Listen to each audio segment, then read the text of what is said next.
Ever feel like your mind is just at war with itself? One part of you wants to be super disciplined, and the other part just wants to chill on the couch. Or one minute you feel on top of the world, and the next you're just riddled with doubt. It's this crazy inner conflict that, honestly, we all go through.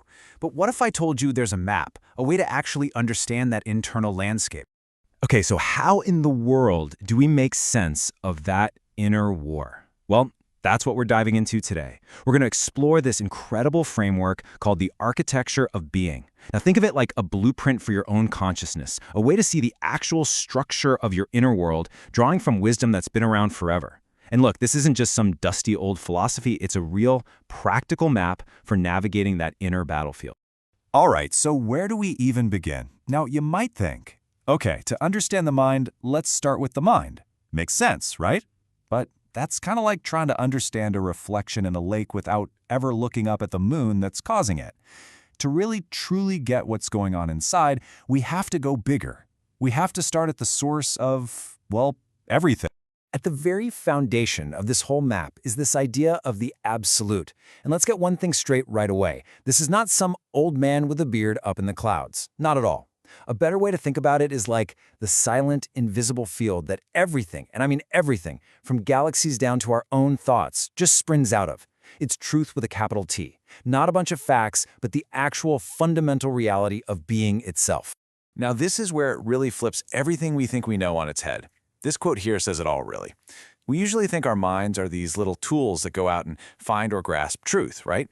Well, this framework says, nope, it's the other way around. Our mind actually exists inside of truth. It's known by truth. It's like our consciousness isn't the thing looking at the ocean. It's a wave in the ocean of being. So you're probably asking, okay, so where or when is this absolute? And the answer is neither. It doesn't exist in time, at least not how we experience it.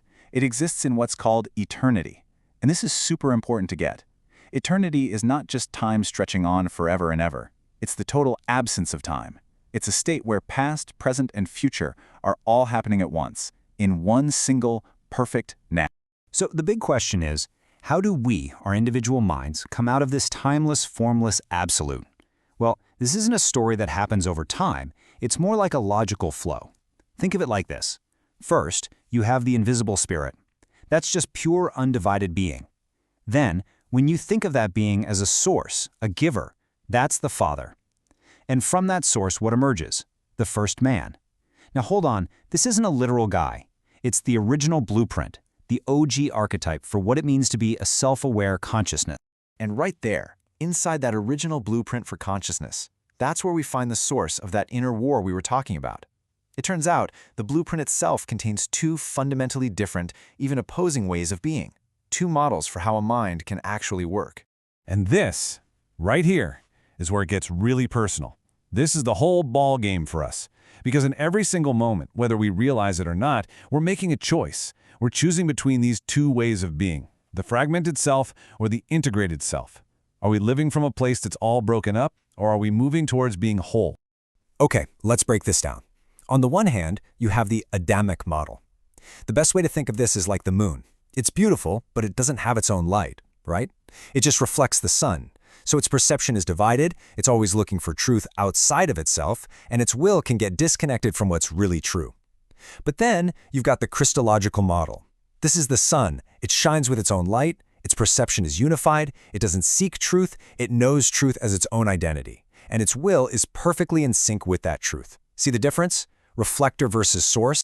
This gives us a totally different way to understand that whole idea of the fall from grace. This quote really nails it. The original mistake, the sin, isn't about breaking some rule from a book. It's about forgetting where you came from. It's that exact moment the moon looks at its own beautiful light and completely forgets it's just reflecting the sun and starts to think, hey, I'm doing this. This light is me. It's a huge, profound act of, well, forget. Okay, so we've got these two models basically duking it out inside of us. So what do we do about it? How do we actually go from being the fragmented moon to the whole sun? Well, the cool thing is this isn't just some abstract idea.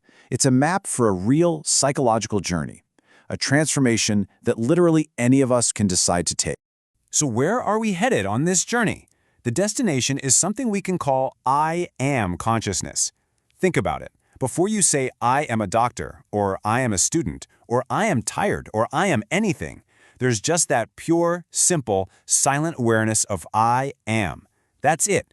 It's the rock-solid foundation of your being before you stick any labels or stories onto it. And a path to get there, well, it kind of unfolds in 4 stages. Most of us hang out in stage 1, ego identity, where we think we are our thoughts, our jobs, our stories. Then comes the first big shift, witness consciousness. That's when you realize there's a part of you that can just watch your thoughts go by without getting caught up in them. Super powerful. From there, you move into logos integration, where you start to actively bring your life into alignment with that deeper truth. And finally, you arrive at union. That's it. The war is over. There's no gap between the real you and the life you're living.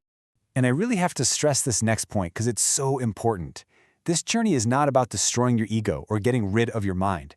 That's not the goal at all. It's about healing it.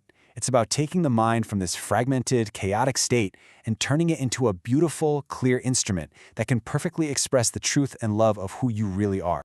All right, let's pull all these threads together. We've gone all the way from the absolute source of reality itself right down to a super practical map for finding peace inside ourselves. What it all boils down to is a journey of returning to the wholeness that was always our original blueprint. Look, if you remember nothing else from all of this, remember this one core metaphor. Truth, reality, being. It's the sun. It's the constant, brilliant source of all light. And our minds are the moon. We're not designed to create light. We're designed to be perfect, beautiful reflectors of that light. That whole inner war, all that conflict we feel, it's just the moon forgetting what it is and trying desperately to be the sun. So what's the takeaway for you right now? The entire path, the whole journey of inner growth, really just boils down to one simple but profound shift in who you think you are.